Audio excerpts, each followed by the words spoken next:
कोई ढूंढने जैसा काम था, नहीं मिलती थी। कहीं कोई सीनियर व्यक्ति जब पढ़ाई छोड़ चुका और हमको एक किताब दे देता था तो हम लोग इतने खुश हो जाते थे, भैया ने किताब दी और अब इस किताब को पढ़ना है। अच्छा, आप कितने लकी हैं ये समझिए आप इस बात को। अभी बातों बातों में मुझे पता चला कि आपको 40 कंप्यूटर मिले। ये आप समझ रहे हैं कितनी बड़ी बात है। आपको शायद अभी पता भी नहीं हो। जब आप लोग आगे जाएंगे तो एक कंप्यूटर शासन की तरफ से लेके बताना, तब आपको पता चलेगा। हम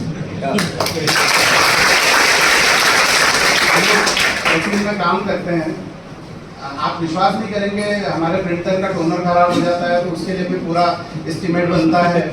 उसको फिर हम लोग आगे बढ़ाते हैं। वो टोनर जब तक आता है तब तक हम बाहर से कम 500 प्रिंट निकाल चुके होते हैं और उसका पैसा खर्च कर चुके होते हैं। ये चीज़ें बहुत आसानी से नहीं मिलती। ये चीज़ें आपको जिन लोगों की वजह से मिल रही है उन लोगों का हृदय से सम्मान करें। ये जन भागीदारी की जो समिति है यहाँ पे, या ये जो आपके जो कॉलेज के प्रिंसिपल साहब है, या जो प्रोफेसर साहब हैं, या जो हमारे जनप्रतिनिधि हैं, सबसे बड़ी बात जो आपके विधायक जी हैं, उन्होंने अगर इस दिशा में सोचा है और आपको वो चीज़ दे दी है हाथ में, तो सबसे पहले उनका बहुत सम्मान करें। और उनका सम्मान ऐसे नहीं कि झुक के नमस्ते कर दोगे तो सम्मान हो जाएगा। इस किताबों से, इस कंप्यूटर से, इस पढ़ाई से, इस समय से जब आज कुछ बन के निकल जाओगे और आपका सिलेक्शन भी कहीं हो जाएगा तो उनका सम्मान हो पाएगा।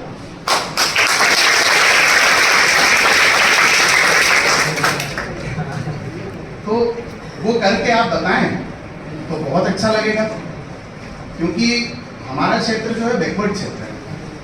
और बैकवर्ड होने से का मतलब ये, तो एक तो निराशा में आ जाओ कि अरे हम तो बहुत ही पिछड़े क्षेत्र के व्यक्ति हैं, और दूसरा उसका पहलू ये होता है कि आप और दुगनी उत्साह में आओ कि अरे अभी पिछड़ा हुआ है तो मेरे पास एक अपॉर्चुनिटी है कि मैं इसको आगे बढ़ा सकता हूँ। ये every problems comes with an opportunity. हर समस्या जो आती है वो एक आपके लिए अवसर भी लाती है। तो अगर आपका क्षेत्र पिछड़ा हुआ है तो आप आगे बढ़ के अपने साथ अपने परिवार, अपने समाज, अपने गांव को आगे लेके चलोगे तो आप उस पीढ़ी के गवाह होगे जिसने इस बैकवर्ड क्षेत्र को बैकवर्ड से अग्रणी क्षेत्र के रूप में बदल गया। ये काम एक युवा ही कर सकता है। तो आप लोगों को इस जिम्मेदारी को समझना होगा। जो व्यक्ति जिम्मेदार होता है वो कभी भी अपना टाइम पास नहीं करता। कई लोग मुझे मिलते हैं, बोलते हैं कि अरे इस चीज़ में टाइम पास कर रहा था। टाइम पास करने की चीज़ ही नहीं होती। हर व्यक्ति को 24 घंटे मिले हैं दिन के, अगर उसमें से आप 1 मिनट भी पास कर रहे हैं मतलब आपने खत्म कर दिया। क्योंकि किसी और ने तो उसका उपयोग किया है, वो आपसे आगे बढ़ेंगे। आप किस एग्जाम की तैयारी कर रहे हैं? प्रतियोगी परीक्षाओं। प्रतियोगी का मतलब 24 घंटे प्रतियोगिता चल रही है। 24 घंटे 24/7 एक प्रतियोगिता चल रही है। उस प्रतियोगिता में आप पीछे तो नहीं गए। अगर आप खड़े भी रहे ना तो आप पीछे हो गए, क्योंकि दूसरे तो आगे बढ़ गए। आपको खड़े भी नहीं रहना, पूरे टाइम चलते रहना है। आज आप जिस भी स्थिति में हो, आज आपके नॉलेज का जो भी लेवल है, एक स्टेप भी अगर कल आप आगे बढ़े हुए रहोगे तो आपका कल का दिन जो है वो पूरी तरह से आपने यूटिलाइज कर लिया। यानी कि आज मैं जो भी हूँ, मुझे जितना भी ज्ञान है, मेरे व्यक्तित्व में जितना भी भरा हुआ है, उससे थोड़ा सा बढ़ना है। बहुत ज़्यादा नहीं बढ़ना। एक दिन में बहुत ज़्यादा नहीं बढ़ पाएंगे आप, लेकिन अगर आप कोई एक भी नई चीज़ सीख रहे हैं मतलब आप कल से बेहतर हो गए। तो अगर आपने 365 दिन तक नई नई चीज़ें सीखी है तो फिर आप आज इस ईयर के इस साल में 2025 में खड़े हैं, तो जब 2026 में आप जाएंगे तो आप देखेंगे कि कितने क्रांतिकारी परिवर्तन आपके व्यक्तित्व में हो चुके हैं। तो आप आज से ये भी प्रण लीजिए कि आज आपके ज्ञान का जो स्तर है कल उससे थोड़ा सा तो बेहतर होगा। आपको एक नई चीज तो सीखें। ये प्रण लेते हैं सभी? बहुत धीरे आवाज है, नहीं ले पा रहे। ले पा रहे हैं? कोई दिक्कत नहीं आएगी। एक चीज रोज नहीं सीखने में क्या परेशानी आएगी? कोई एक चीज नहीं सीख सकते क्या? आप सीखते भी हैं, रोज नई चीजें सीखते हैं। बस ये बात होती है कि वो उन चीज़ों का सिलेक्शन करना भी काफ़ी कठिन होता है, क्योंकि आज दुनिया में हर पल ऐसी चीज़ें हैं। जैसे बाहर आप निकलोगे, आपको कोई मिलता हुआ खड़ा हुआ मिल जाएगा, वो एक पाउच खोल के बोलेगा ले खा के देख, नई चीज़ सीख तो सही। तो वो चीज़ सीखना है ना। आपको सिलेक्शन करना पड़ेगा कि ये हमको नीचे ले जाने वाली चीज़ें हैं आपको कोई बोलेगा कि चल आज थोड़ा पार्टी करते हैं, वो नहीं सीखना है ना।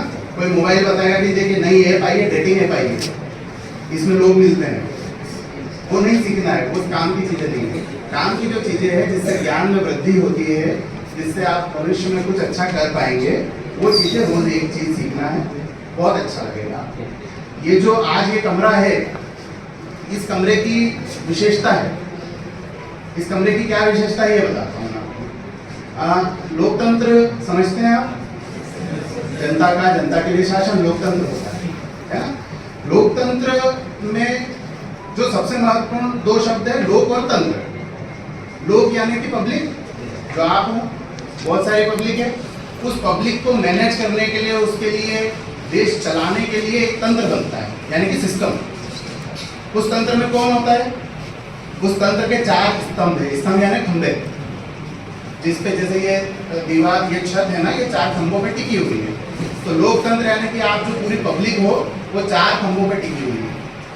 पहला खंभा विधायिका, विधायिका यानी कि जो विधि बनाती है, यानी जो नियम बनाती है कि देश कैसे चलेगा। उस विधायिका का प्रतिनिधित्व यानी हमारे विधायक जी का प्रतिनिधित्व कर रहे हैं यहाँ पे आदरणीय पूनम चंद जी। वो जो नियम बन गया, उस नियम को आप लोगों तक पहुंचाना यानी कि कार्यपालिका। कार्यपालिका में जो मंत्री परिषद बनती है, वो हम जैसे सरकारी अधिकारी जो हमारे कॉलेज के टीचर्स हैं, मैं हूँ, पटवारी साहब भी बैठे हैं यहाँ पे, हम लोगों की सहायता से उन नियमों को जमीन तक ले जाते हैं। तो वो कार्यपालिका यानी कि हम भी यहाँ पे उपस्थित हैं। हम लोगों में से कोई व्यक्ति अगर निरंकुश हो जाए, वो विधायिका निरंकुश हो जाए या हम लोग निरंकुश हो जाए, तो उनको संभालने के लिए एक न्यायपालिका होती है। उस न्यायपालिका की तरफ से भी पूनम चंद जी यहाँ पे उपस्थित है, एडवोकेट हैं। और उसके बाद जो चौथा स्तंभ है कि इन सब चीज़ों पे अपनी दृष्टि बना के रखना, और उस दृष्टि में अगर भी ऐसा लगे कि कोई व्यक्ति अपने कर्तव्यों का निर्वहन ठीक से नहीं कर रहा है या भूल गया है, तो वो याद दिलाने वाले, पल पल दिलाने वाले हमारे लोकतंत्र के चौथे स्तंभ यानी कि मीडिया। मीडिया भी यहाँ पर उपस्थित है। तो इस एक कमरे में हमारा पूरा लोकतंत्र उपस्थित है। क्या बात। जो लोग अभी ये कमरा छोड़ के जा रहे हैं इधर उधर घूमने, वो लोग इस कमरे की गरिमा समझे और यहीं रहे, बात समझे इसको। मैंने अपने जो स्टडी करी, उसके बाद फिर मैं आपको ये भी बता देता हूँ कि मैंने भी कॉम्पिटिटिव एग्जाम्स की क्लासेस चलाई हैं, और एज ए टीचर लगभग 2-2.5 साल मैंने क्लासेस चलाई।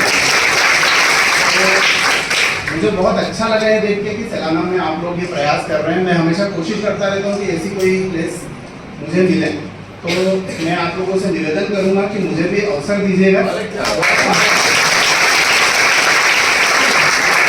कभी मैं बच्चों से मिल पाऊँ और कुछ नॉलेज की कुछ चीज़ें शेयर करूँ। नहीं सौभाग्य मेरा होगा, मेरा स्वार्थ है, क्योंकि आप लोगों से मिलना, आप लोगों से बात करना, उसमें मैं आपको कुछ दे नहीं रहा हूँ, वो मेरा स्वार्थ है कि मुझे अच्छा लगेगा। तो ये अवसर अगर मुझे मिलेगा तो मैं निश्चित रूप से आपसे बार बार मिलता रहूँगा। और आप लोग जो बच्चे हो ना, आप लोग, हमको ये तय करना है, बस एक बार के लिए सोचना है कि आज हम यहाँ बैठे हैं, इस कॉलेज में, इस बेंच पे बैठे हैं, आज से 5 साल बाद आप अपने आप को किस पोजीशन में देखना चाहते हैं? क्या आज 2025 है, 2030 में आप अपने आप को क्या देखना चाहते हैं? क्या आप अपने आप को उसी गांव में बिना किसी लक्ष्य के घूमता हुआ एक व्यक्ति के रूप में देखना चाहते हो? तो आप फ्री हो, जो करना है वो करिए, आपको कोई रोकने वाला नहीं है। बाहर जाइए, मूवी पे रील देखिए, ऐसा ऐसा कर करके भले फिंगरप्रिंट मिटा दीजिए, आप लोग फ्री हैं। लेकिन अगर आपने सोचा है कि मैं 2030 में एक टीचर बन के दिखा दूंगा, एक प्रोफेसर बन के दिखा दूंगा, एक पुलिस का अधिकारी या कर्मचारी बन के दिखा दूंगा, एक तहसीलदार बन के दिखा दूंगा, एक एसडीएम बन के दिखा दूंगा, या गांव का सरपंच बन के दिखा दूंगा, या वकील बन के दिखा दूंगा, तो फिर आपको उस दिशा में बढ़ना चालू करना पड़ेगा। ऐसा नहीं है कि एक पेड़ के नीचे आप बैठोगे और अचानक से ज्ञान प्राप्ति हो जाएगी और आप बन जाओगे, नहीं।